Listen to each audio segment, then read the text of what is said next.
नमस्कार दोस्तों, कैसे हैं आप लोग। वेलकम है आप सभी का शिक्षा सरोकार के आपके अपने यूट्यूब चैनल में। तो दोस्तों, हम लोग उत्तराखंड एलटी परीक्षा 2024 की तैयारी कर रहे हैं और इसी चीज़ को देखते हुए आज हम लोग एमसीक्यूज़ करेंगे शिक्षण विधियों पर, है ना। तो इससे पहले कई वीडियो आप लोगों के लिए आ चुकी हैं, तो अभी तक वो वीडियो आप लोग अगर नहीं देखे तो ज़रूर उन सभी वीडियोज़ को, उन सभी क्लासेज आप लोग ज़रूर देखिएगा, है ना। तो आगे हम लोग ऐसे ही तैयारी करते रहेंगे, तो आप लोग साथ बने रहिए, है ना। तो क्वेश्चन नंबर 1, वह प्रजातांत्रिक विधि जिसमें विद्यार्थियों की समस्याओं का विद्यार्थियों द्वारा विद्यार्थियों के लिए हल खोजा जाता है।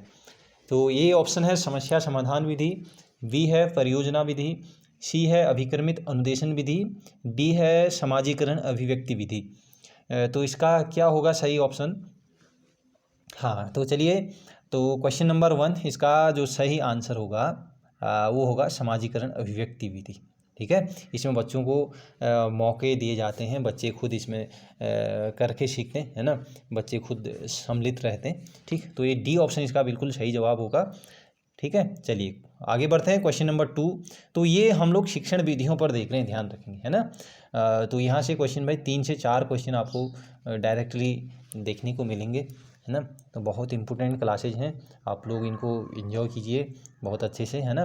और अच्छे लगते हैं तो ज़रूर इसको आप लोग शेयर कर सकते हैं, है ना। और लाइक तो भाई देख लीजिए, बनता है ना। क्वेश्चन नंबर 2, नेत्रों की सर्वाधिक सक्रियता होती है। ए ऑप्शन है आदर्श वाचन, बी है मौन वाचन में, सी है सामूहिक वाचन में और डी है अनुकरण वाचन में। देखो, नेत्रों की सर्वाधिक सक्रियता की बात हो रही है ना। नेत्र कहाँ सर्वाधिक सक्रिय रहेंगे, जब क्या होगा, मौन वाचन होगा, है ना। अन्य कोई इंद्रियां ज़्यादा चलेंगे नहीं, है ना। नेत्र जो हैं उसमें सक्रिय रहेंगे। तो ये बी ऑप्शन इसका बिल्कुल सही जवाब है। ठीक है, चलिए बढ़ते हैं। क्वेश्चन नंबर 3, भारतीय सूक्ष्म शिक्षण के जनक कौन कहलाते हैं। सूक्ष्म शिक्षण की बात हो रही है ना। और भारतीय संदर्भ में ये अभी आप लोग देखोगे, अभी क्वेश्चन होगा कि सूक्ष्म शिक्षण के जनक कौन कहलाते हैं करके। लेकिन अगर पूछा जाएगा आपसे भारतीय सूक्ष्म शिक्षण के जनक, तो ये हैं डी तिवारी जी, है ना, दीनदयाल तिवारी। तो इसको आप लोग ध्यान रखेंगे, डी ऑप्शन इसका बिल्कुल सही जवाब है। बढ़ते हैं क्वेश्चन नंबर 4, निम्न में से किस सामग्री को प्रक्षेपी सामग्री के अंतर्गत शामिल किया जाएगा। प्रक्षेपी सामग्री की बात हो रही है। ठीक है, एक प्रक्षेपी सामग्री होती है, एक अप्रक्षेपी सामग्री, है ना। तो ये प्रक्षेपी सामग्री की बात हो रही है, तो इसका ऑप्शन नंबर बताइए कौन सा सही होगा। बिल्कुल, अगर आप लोग दे रहे हैं सी ऑप्शन, बिल्कुल सही जवाब दे रहे हैं, जादू की लालटेन। ठीक है, प्रक्षेपी सामग्री है। ठीक, चलिए क्वेश्चन नंबर 5, स्वयं के उदाहरण देना एवं स्वयं के नियम बनाना किस उद्देश्य की पूर्ति को दर्शाता है। ए ऑप्शन है ज्ञान, बी अवबोध, सी है ज्ञानोपयोग और डी है अभिवृत्ति। आई थिंक मैं इसकी बात कर चुका हूँ आप लोगों से पहली वीडियो में, है ना। ये क्वेश्चन कराया हुआ है ना। तो ये क्वेश्चन नंबर बताइए 5 का आंसर क्या होना चाहिए।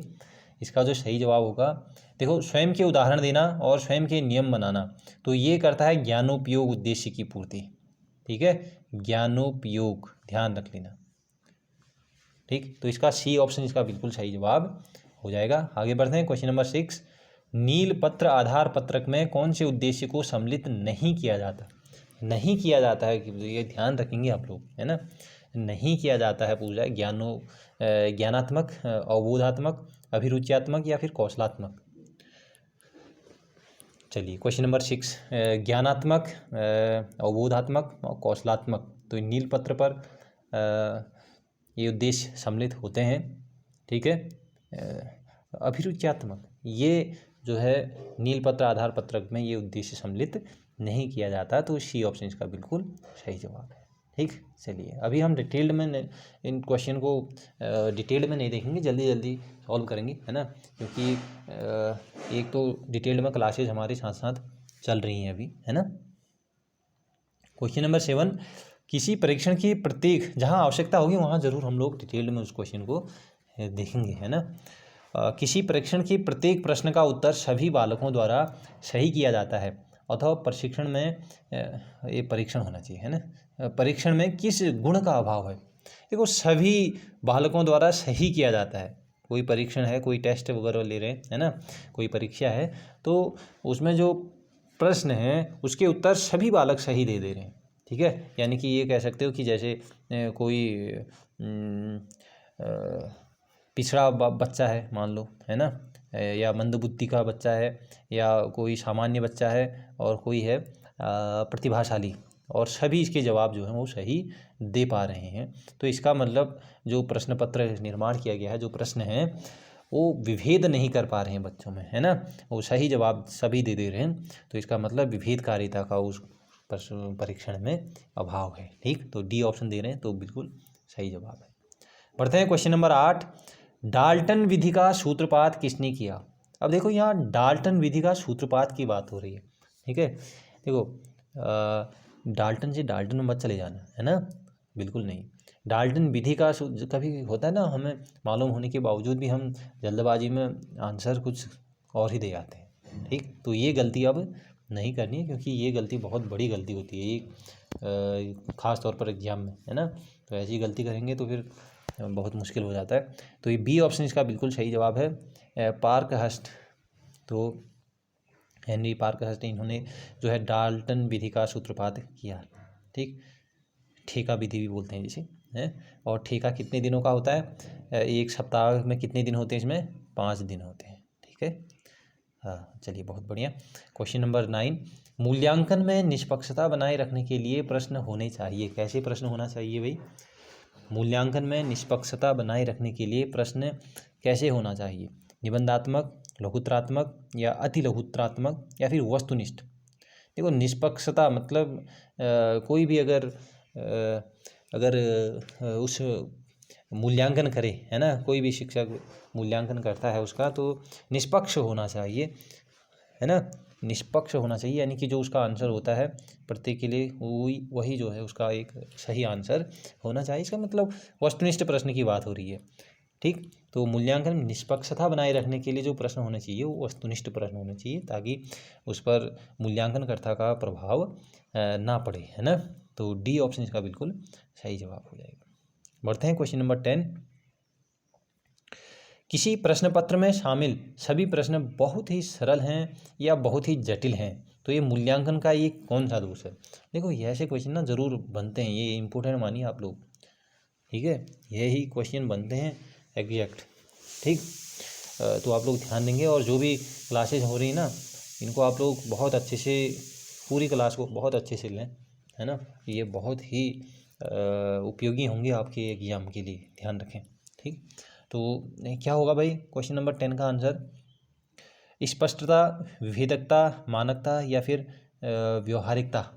किसी प्रश्न पत्र में शामिल सभी प्रश्न बहुत ही सरल हैं या फिर बहुत ही जटिल हैं। तो हम अमूमन हम लोग देखते हैं ना, कोई भी अगर प्रश्न पत्र अगर बनाया जाता है, उसमें जो भी प्रश्न होते हैं वो प्रश्नों की जो सीमा होती है वो 1:3:1 में होती है। यानी कि उसमें जो सरल प्रश्न होंगे वो अगर मान 1, 3, 1 यानी कि 5, मान लो 5 प्रश्न हैं, तो उसमें एक प्रश्न जो है वो बहुत सरल होगा, 3 प्रश्न उसमें जो है वो एवरेजन होंगे, है ना, 3 प्रश्न जो है एवरेज होंगे, और एक प्रश्न जो है वो बहुत ही जटिल होगा, ठीक है, वो जटिल होगा।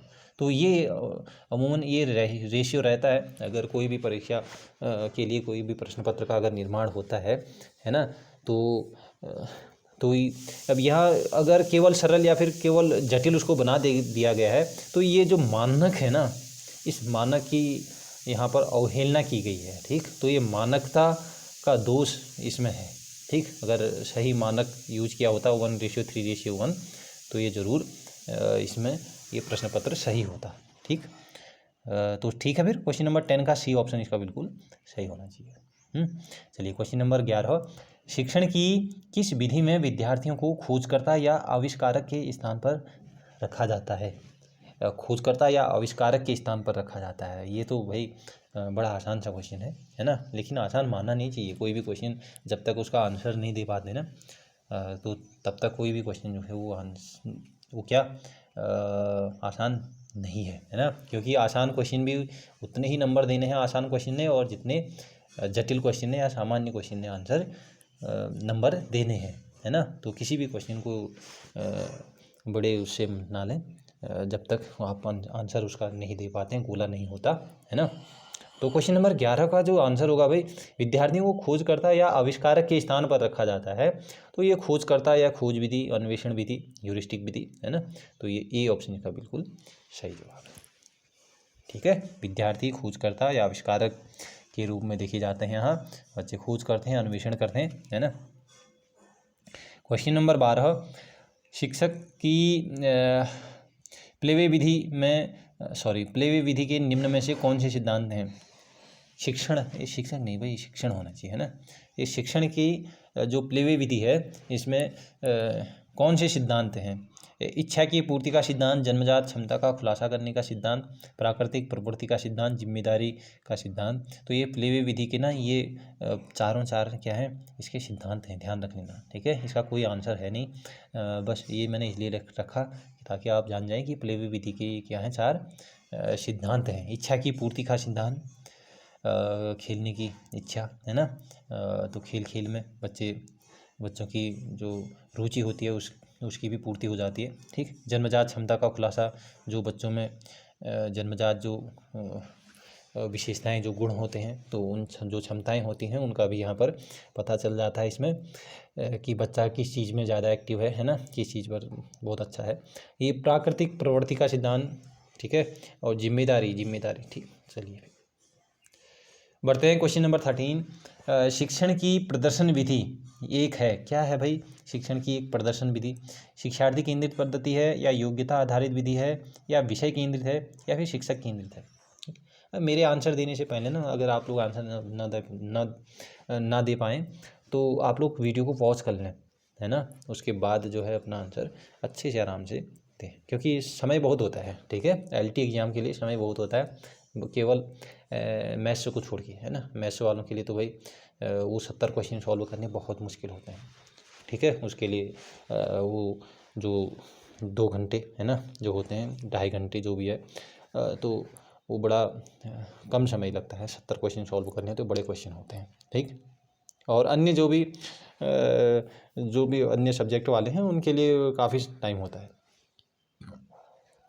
ठीक है, तो प्रदर्शन विधि क्या है। एक देखो, शिक्षक केंद्रित कुछ विधियां होती हैं, है ना। आप लोग ज़रूर, अगर आप लोगों को मालूम होगा, क्योंकि मैंने पहले बताए भी हैं, तो शिक्षक केंद्रित विधि जो है वो कौन कौन सी हैं, वो ज़रूर आप लोग कमेंट बॉक्स में ज़रूर बताएंगे। ठीक है, शिक्षक केंद्रित विधि, तो डी ऑप्शन इसका बिल्कुल सही जवाब है। चलिए बढ़ते हैं। क्वेश्चन नंबर 14, शिक्षण की किस पद्धति, ठीक है, देखो प्रदर्शन जो विधि होती है ना, ये शिक्षक केंद्रित हो, क्योंकि जो बच्चे होते हैं, ये शिक्षक कुछ कर रहा होता है ना, जो भी टॉपिक है उसके बारे में बच्चों के सामने अपने प्रदर्शन, हाव भाव, इनके जरिए, ठीक है, प्रदर्शन के रूप में बच्चों के सामने होता है। और बच्चे जो होते हैं वो केवल मूक दर्शक की भांति, केवल श्रोता की भांति, है ना, एक श्रोता होते हैं। ठीक, वो एक्टिव नहीं होते हैं इसमें। क्वेश्चन नंबर 14, शिक्षण की किस पद्धति को ह्यूरिस्टिक विधि के रूप में भी जाना जाता है। ध्यूरिस्टिक विधि अभी हमने जाना, खोज विधि, अन्वेषण विधि, है ना। एक और नाम इसका आता है, वो होता है डिस्कवरी विधि। ठीक है, डिस्कवरी विधि, ध्यान रखेंगे। डिस्कवरी एक चैनल भी आता है ना, उसमें नए नए क्रिएटिविटी होती रहती है, कुछ नए नए खोज होते हैं, है ना। कहीं जंगलों में दिखता है कोई एक, है ना, ऐसे करके। क्वेश्चन नंबर 15, प्रयोजनवादी विचारधारा का प्रतिपादन किसने किया। प्रयोजनवादी, अब यहाँ देखो, एक प्रयोजनवादी विचारधारा है ना, एक होती है परियोजना विधि, परियोजना कहो या परियोजना कहो, ठीक है। एक परियोजना विधि होती है, विधि। अगर ये विधि की बात करता, अगर विधि पूछता, तो परियोजना विधि के जो प्रतिपादक हैं वो किलपैट्रिक हैं, ठीक है। लेकिन ये बोल रहा है परियोजनावादी विचारधारा, विचारधारा जो है ये जॉन डीवी, इसके प्रतिपादक जॉन डीवी हैं, ध्यान रखना। ये क्वेश्चन दो प्रकार से पूछा जाता है, एक तो परियोजनावादी विचारधारा का प्रतिपादन किसने किया, एक परियोजना विधि के जनक या प्रतिपादक कौन है करके ऐसे पूछा जाता है, ठीक है। विधि किलपैट्रिक, है ना। और परियोजनावादी विचारधारा जॉन डेवी, ध्यान रख लेना।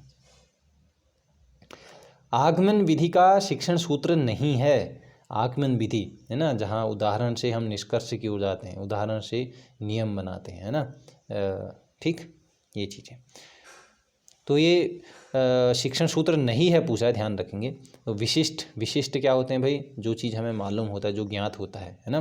तो ये विशिष्ट उदाहरण है ना, विशिष्ट जो हमें मालूम है, यानी कि वो उन उदाहरणों से हम सामान्यीकरण करेंगे। ठीक है, तो ये विशिष्ट से सामान्य की ओर, ये तो शिक्षण सूत्र है आगमन विधि का। पूर्ण से अंश की ओर बोल रहा है, पूर्ण से अंश, पूर्ण, ठीक है, उससे अंश, जो चीज़ हमें जानना है ना, उसके बारे में। चलो इसको बाद में समझ लेंगे, अभी अन्य ऑप्शन देखें। ज्ञात, विशिष्ट उदाहरण, मैंने कहा ना विशिष्ट जो चीज़, उदाहरण यानी कि जो चीज़ हमें पहले से ज्ञात है, तो ज्ञात है उन उदाहरणों के माध्यम से हम कोई चीज़ ढूंढेंगे या किसी चीज़ को निकालेंगे, हल निकालेंगे उसका। तो ये ज्ञात से अज्ञात, ये भी शिक्षण सूत्र है आगमन विधि का। सही है भाई। कठिन से सरल, भाई कठिन से सरल, कठिन। अब बताओ, जो चीज़ हमें ज्ञात है ना, जो चीज़ हमें ज्ञात है, क्या वो चीज़ कठिन होगी? नहीं होगी, है ना। वो चीज़ क्या होगी? सरल होगी, वो मालूम होगी हमें, है ना। अब जो चीज़ हमें मालूम हो जाता है, तो वो चीज़ें हमें क्या लगती हैं? वो सरल ही लगती हैं ना, या नहीं कि वो कठिन हो। तो ये डी ऑप्शन इसका बिल्कुल सही है, ये शिक्षण सूत्र इसमें प्रयोग नहीं होगा। ठीक, तो डी ऑप्शन इसका बिल्कुल सही जवाब है। सरल से कठिन की ओर होता है, तो फिर वो आगमन विधि का शिक्षण सूत्र कहलाता है। ठीक है, पूर्ण से अंश जो हमें पता करना है। ठीक है, पूर्ण तो हमने देख लिया भाई, ये चीज़ है ना। तो ऐसे इस चीज़ को ध्यान रख लेना। बढ़ते हैं क्वेश्चन नंबर 17। समस्या समाधान विधि का अंतिम सोपान क्या है? समस्या समाधान विधि का अंतिम सोपान क्या होगा? वो मूल्यांकन होगा। कोई दिक्कत की बात नहीं है, आसान सा क्वेश्चन है ना। समस्या समाधान मूल्यांकन से ही पता चलेगा कि समस्या का समाधान हुआ कि नहीं हुआ। तो ऐसे इसको रिलेट कर लेना, डी ऑप्शन इसका सही जवाब है। बढ़ते हैं क्वेश्चन नंबर 18। निम्न में से परंपरागत विधि का चयन कीजिए। परंपरागत विधि, भाषा प्रयोगशाला विधि, बी मोंटेसरी विधि, सी व्याकरण अनुवाद विधि, डी सभी। देखो, ये परंपरागत विधियां हैं, भाषा प्रयोगशाला विधि, मोंटेसरी विधि और व्याकरण अनुवाद विधि। तो इसको आप लोग ध्यान रख लेंगे। ठीक है, बढ़ते हैं क्वेश्चन नंबर 19। अध्यापक को श्यामपट्ट के किस ओर खड़े होना चाहिए? दाईं ओर या बाईं ओर या बीच में या कहीं भी? बहुत इंपॉर्टेंट है। चलिए, तो ये बाईं ओर, हाँ ध्यान रख लेना, बाईं ओर। अध्यापक को श्यामपट्ट के बाईं ओर खड़े होना चाहिए, ध्यान रखेंगे जी। ठीक है, और श्यामपट्ट को जब